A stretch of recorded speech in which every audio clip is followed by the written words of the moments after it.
And then I started feeling a tingling in my arm, and things started getting, I remember, blurry, and I started to get tunnel vision. And I thought, uh-oh, I wonder what's happening here. And then everything went gray.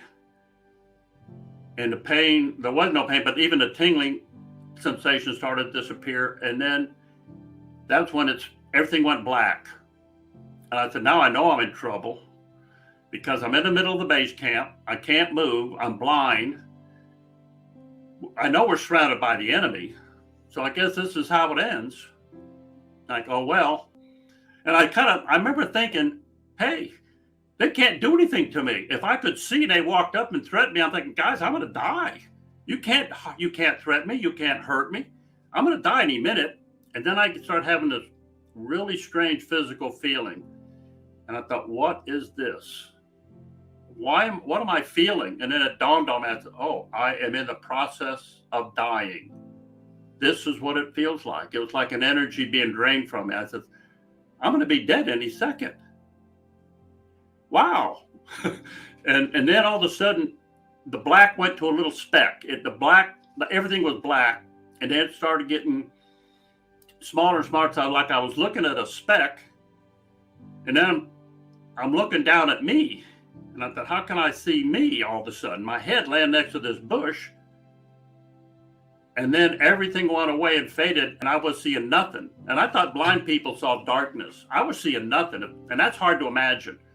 You know, I had no sensation of sight at all. And then I'm thinking, what is this?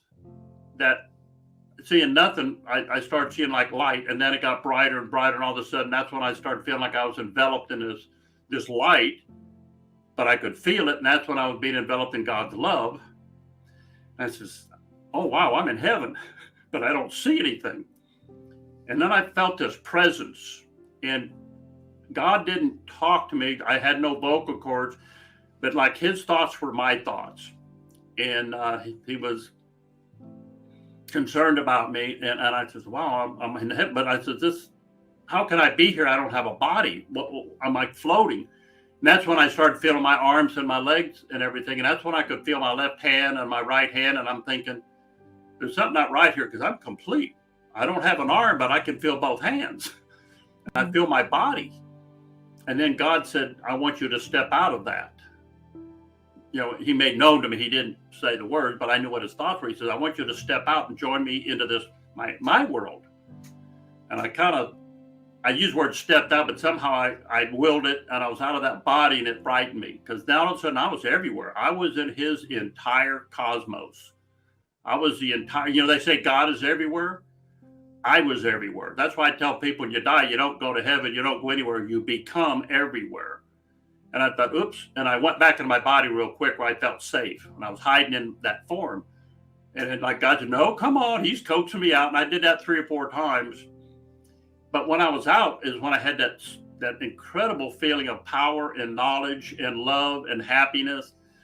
And then it dawned on me, going in that body was horrible. It was so confined, like I was being tied and bound up with ropes. I said, I don't want to go into that body. And God said, you can if you want.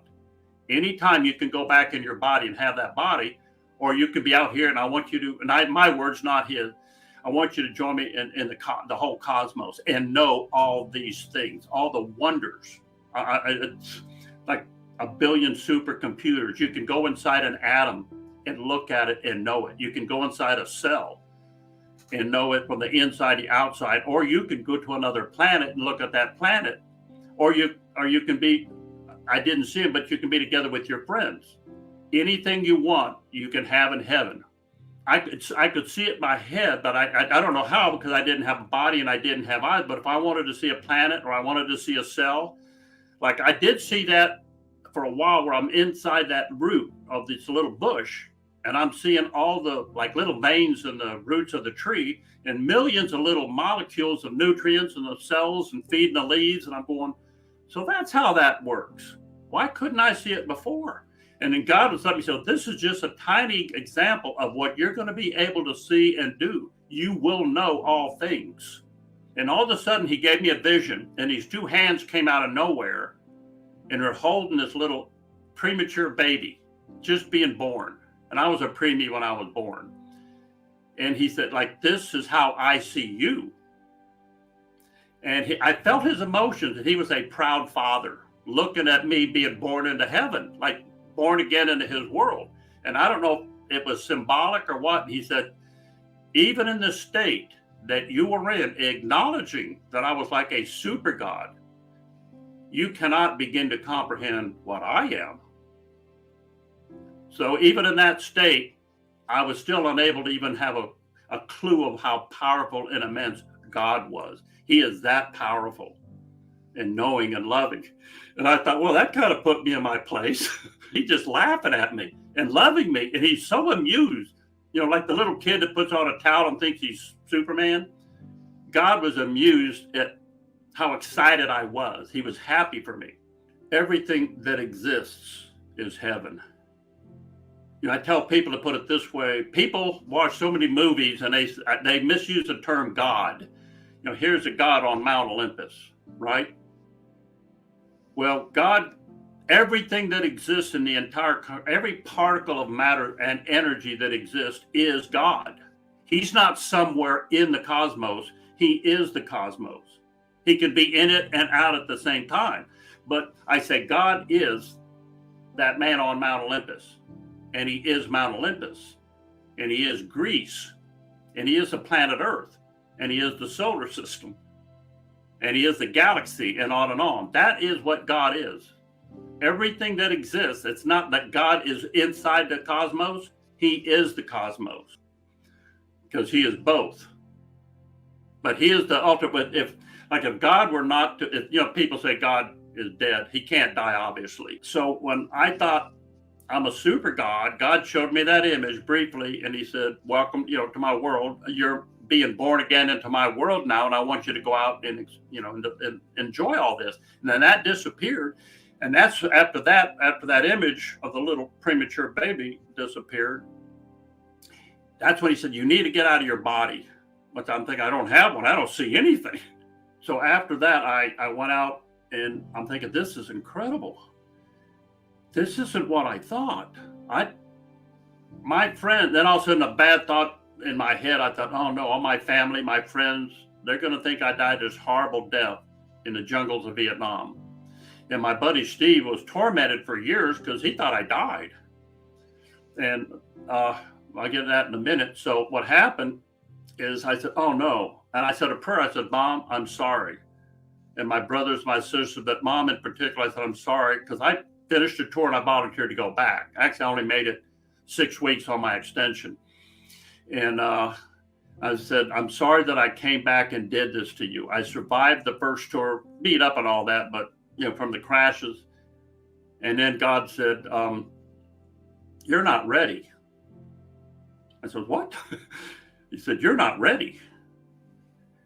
And then it's about that time I felt I was sad. And you're not supposed to have any bad feelings in heaven. And God's sadness, that what we do to each other. And I'm thinking, what I did hurt my family and friends. So anyway, God says, you're not ready. And I says, I hope you don't think you're going to send me back into my body that's all shot up, laying in the jungles in the middle of a base camp in Vietnam. I'm not going to go back. And people said, you argued with God? And I said, yeah, he wins.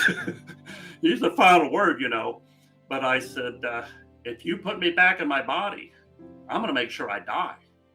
You can't do this to me. You can't show me heaven, an infinite life where I'll live forever and happy and loved, and I'll see all my family and friends, and then send me back with that body in the jungle. And I remember he said, or the thought, but it was like words in my head. It's like, no. He said it like, no, you cannot take this. Only I can give this to you. And if you ever try to take it, it'll never be yours. And I call it religious speak. I don't talk that way, but I said, okay, Father, your will be done. And that's when I went back to the tunnel of light and love, back into my body.